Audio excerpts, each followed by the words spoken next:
딱 봐도 뭐 스터드가 무지 얇은 걸 이제 캐치하신 거죠. 근데 거기에 TV를 걸어, 야, 이거 좀 아닌 것 같은데, 뭐 이제 이런 생각을 하신 거예요. 무슨 껍데기 벗겨지듯이 그냥 훌러덩 벗겨졌어요. 굉장히 위험한 거죠.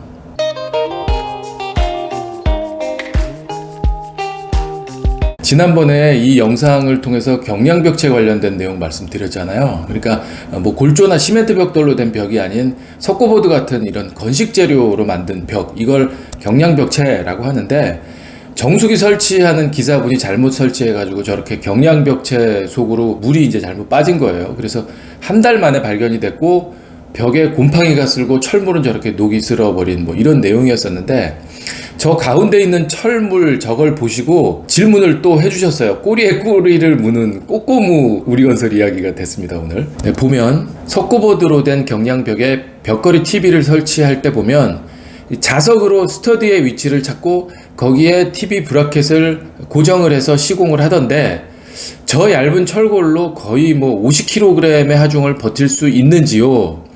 설치업체들은 문제 없다고 하긴 하는데, 행여 낙하사고라도 날까봐 무서워서요 라고 하면서 질문을 주신 거예요. 지난번에 영상에서 딱 봐도 뭐 스터드가 무지 얇은 걸 이제 캐치하신 거죠. 근데 거기에 TV를 걸어, 야, 이거 좀 아닌 것 같은데, 뭐 이제 이런 생각을 하신 거예요. 네, 무섭죠. 무서워하고 뭐 의심하고 이렇게 하셔야 됩니다. 벽걸이 TV 많이들 하시는데, 이렇게 생긴 브라켓에 TV를 달고 뭐 거기에 뭐 사운드바 이런 것도 추가가 되고 뭐 이렇게 해서 이제 벽에 고정을 하는 거잖아요. 근데 보니까 이제 찾아봤더니 이게 이제 무게도 70kg까지 견딥니다 라고 돼 있더라고요. 그러니까 뭐 되게 많이 걸어도 튼튼합니다, 뭐 이제 이런 광고 내용으로 이렇게 써놓은 것 같아요. 근데 중요한 건 저게 50kg이든 뭐 70kg이든 저 브라켓은 견딜 수 있을지 몰라도 저 TV가 달린 브라켓이 고정되는 벽체, 그러니까 경량벽, 여기가 괜찮은 거냐 아니냐, 뭐 이게 지금 핵심이잖아요. 뭐 콘크리트 벽체면 충분히 튼튼하겠지만 앵커만 제대로 시공을 하면 70kg 아니라 뭐 그 이상이라도 충분히 견디죠. 근데 스터드로 되어 있는 경량벽체라면 안 됩니다, 이건. 네, 스터드는 절대 저런 무게를 견딜 수가 없어요. 왜 그런지 오늘 이걸 말씀드리겠습니다.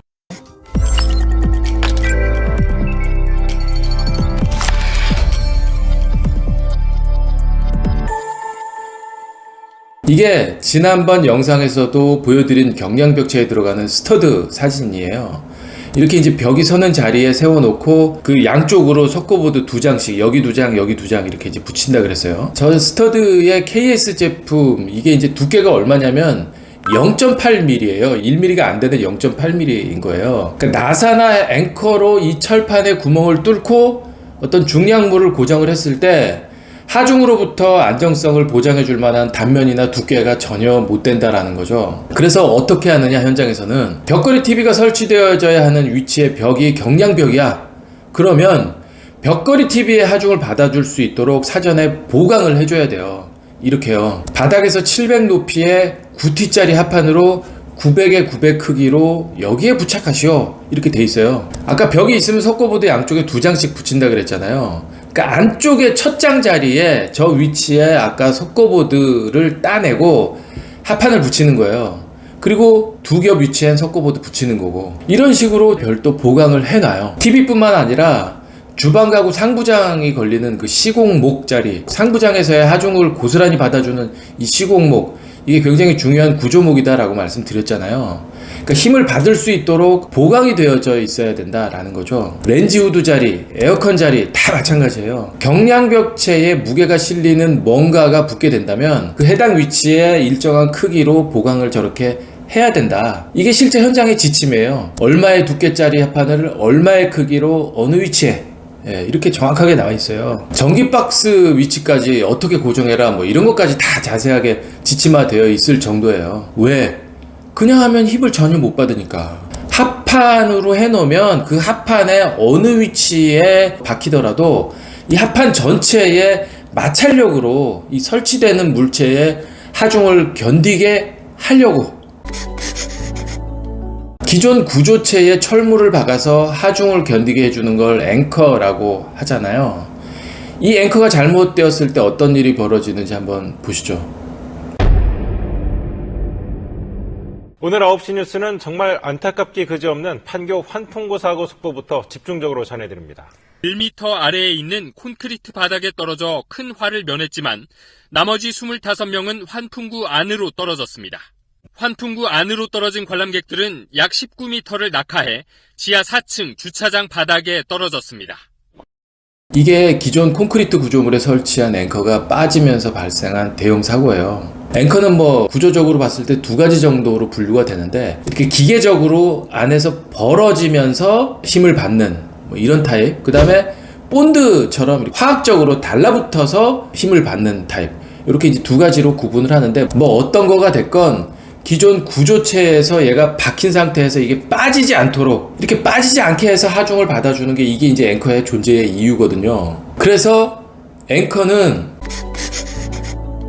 첫 번째, 박혀있는 깊이가 일정 깊이 이상이어야 되고, 두 번째, 이 모재의 끝단에서 어느 정도 안으로 들어와 있어야 돼요. 너무 끝에 있으면 얘가 찢어지니까. 세 번째, 이 구조체가, 그러니까 얘를 물어주는, 앵커를 물어주는 이 구조체가 어느 정도 두께는 있어야 되고, 이렇게 세 가지 조건을 늘 살펴요. 그래야 앵커가 마찰력으로 붙들고 있어 줄 거니까. 모재가 되는 구조체가 이게 얇아가지고, 이게 무슨 마찰력으로 앵커를 잡아주지 못할 경우엔 너트를 이용을 해요. 반대편에 가서 돌려서 고정을 해주는 방법이 있어요. 그러면 양쪽에서 잡아주는 효과가 있기 때문에 얘도 고정이 되는 거죠. 그런데 이 너트 고정 방식도 주의사항이 있어요. 이게 너트는 돌려서 고정을 하는 거잖아요. 그래서 특히 이게 진동이 있는 상황이라면 이 진동 때문에 너트가 풀릴 수가 있어요. 이걸 막아줘야 되는 거예요. 그러니까 스프링 와샤라고 해가지고 시간이 지나면서 또는 진동 때문에 이 너트가 돌면서 느슨해지면서 풀리는 문제, 와샤의 저 스프링의 힘으로 고정을 해주는 건데, 저게 이렇게 잠기면서 스프링의 미는 힘이 너트를 고정을 해주는 거죠. 그러니까 이런 식으로 기존 구조체의 어떤 새로운 하중을 고정하려면 뭔가 이게 굉장히 까다롭기도 하고 여러 단계로 딱 맞물려 있어야 안정적으로 버티는 거다, 이제 이걸 말씀드리고 싶은 건데, 그런데 그냥 경량벽에 스터드에 고정하는 TV는 어떻게 돼 있습니까? 그러니까 모재가 잡아주지도 못하고 너트도 없고 스프링 와셔도 아무것도 없는 거예요. 너무 위험한 거죠. 그러니까 여태까지 좀 장황하게 말씀드렸는데 이거예요. 만약에 석고보드 첫 장을 살짝 뚫어봤는데 합판이 없어. 그러면 TV 같은 중량물을 걸어서는 안 되는 거예요, 절대. 집중 하중을 쟤는 절대 견디지 못하니까. MDF 벽도 마찬가지예요. 무슨 껍데기 벗겨지듯이 그냥 훌러덩 벗겨졌어요. 굉장히 위험한 거죠. 그래서 오늘의 결론, 건식벽에 합판 보강이 있는지 꼭 확인하자. 끝.